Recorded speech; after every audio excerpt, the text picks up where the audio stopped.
Centuries ago, the stability of a throne could be shaken by something as fragile as a rumor and as impossible to prove as a girl's virginity. For monarchs, purity was never an intimate matter of faith or morality. It was a contract of power, a guarantee that alliances sealed with a marriage bed would not unravel in scandal. A princess was more than a daughter. She was a human treaty, a vessel of legitimacy. Her body, politicized long before she could speak for herself, became both the battlefield and the currency of dynastic ambition.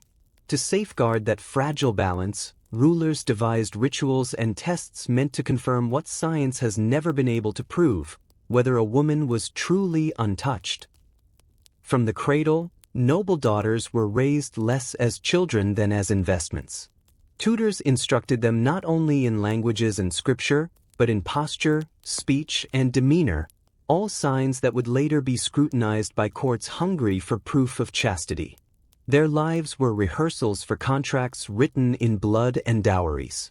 A whisper of impurity could end an engagement, cancel a treaty, or even provoke war. Monarchs, obsessed with heirs, feared that any doubt over a queen's virginity might cast a shadow over the legitimacy of future rulers. And so, teenage brides, barely more than children, were subjected to humiliating inspections, their dignity sacrificed to reassure fragile dynasties. The most common of these was the examination of the hymen. In medieval Europe, this thin tissue was imagined as a divine seal, intact if pure, torn if defiled. Midwives and, later, physicians were summoned to pronounce judgment, wielding disproportionate power over royal futures. Imagine the scene: a trembling adolescent, stripped of privacy, examined while nobles and courtiers lingered for the verdict. What was presented as science was, in truth, ritualized humiliation. Superstition only compounded the cruelty. Writers claimed virgins revealed themselves by softer voices, paler skin, or the firmness of their flesh. Physicians insisted that an upright, restrained walk betrayed chastity, while a relaxed gait signaled experience. None of this had the slightest medical basis, yet in the anxious chambers of kings, these fabrications carried the weight of law. Religion sanctified the spectacle. Priests preached that virgins radiated holiness, some even claiming their prayers were sweeter or their breath pure. In certain traditions, substances such as vinegar were used in examinations, under the grotesque notion that pain itself was proof of purity.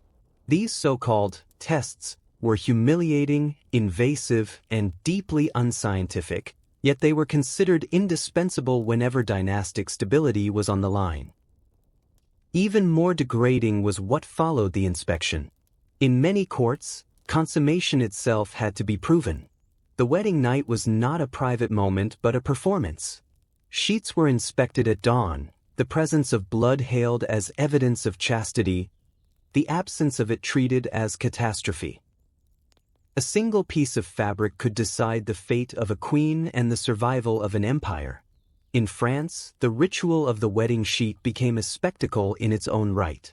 Sometimes the blood-stained cloth was paraded before nobles as though it were a relic, courtiers leaning in to inspect it, congratulating or condemning the bride depending on what they saw. It was less a medical truth than theater, a performance staged for the sake of appearances. The absurdity seems obvious now, but for rulers who built legitimacy on fragile foundations, the theater was treated as sacred. The flaw in the system was glaring. Not all women bleed during first intercourse, and many lost their hymen through exercise or accidents long before marriage. But dynastic paranoia ignored biology.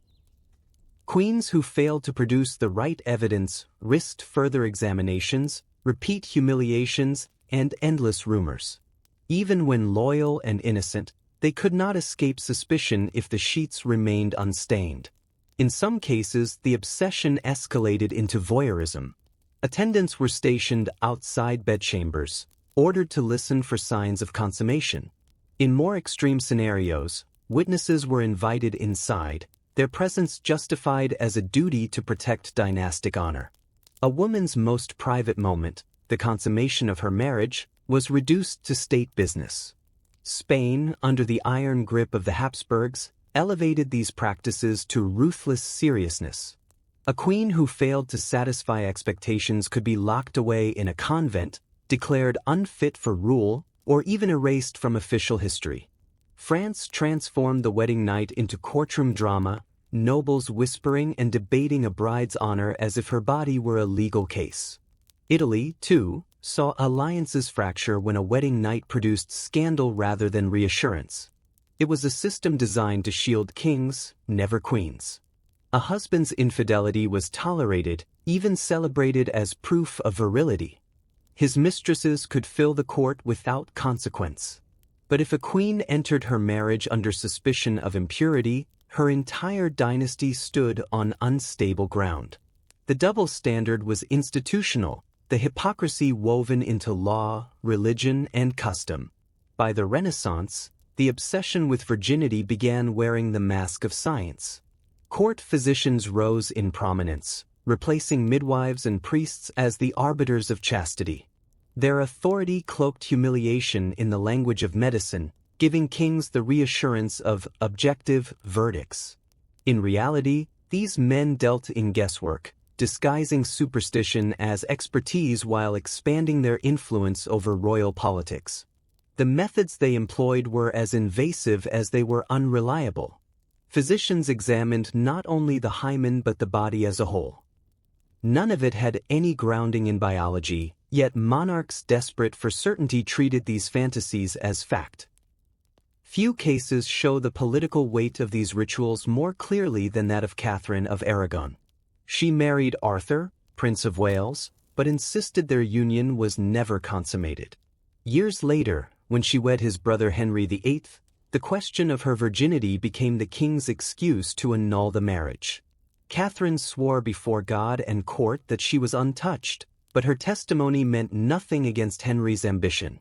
What should have been private dignity became an international debate that shook the foundations of church and crown. When examinations occurred, they were humiliating. A physician might prod and observe, then deliver a verdict directly to the crown.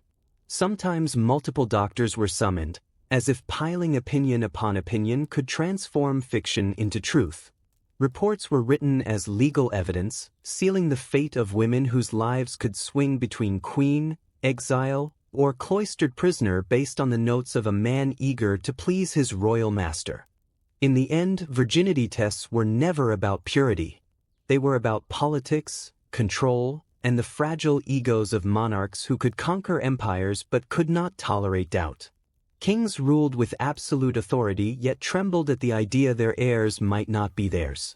To ease that paranoia, they turned women into specimens, subjected them to humiliating rituals, and called it tradition.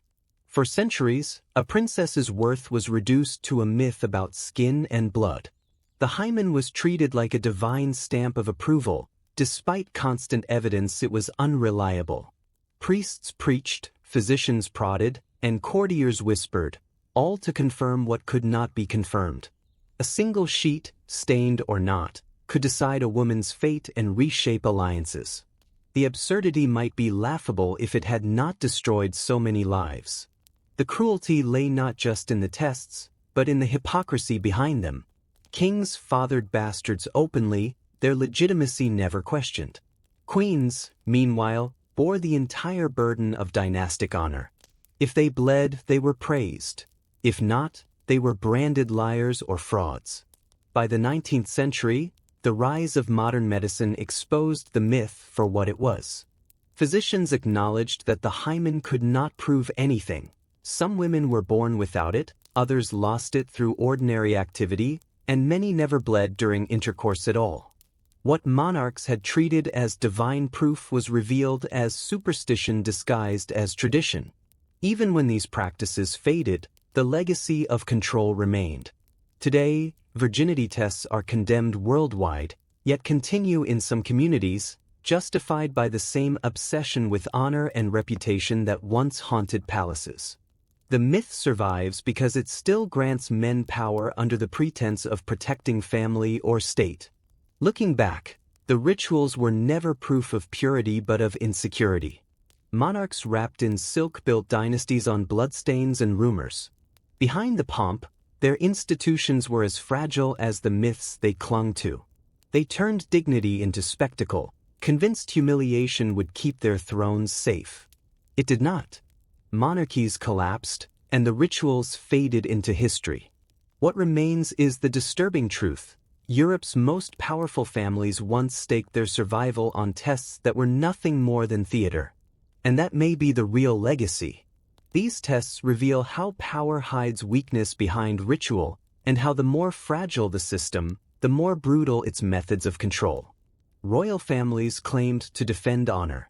In reality, they defended themselves from fear, of illegitimacy, of scandal, of losing control.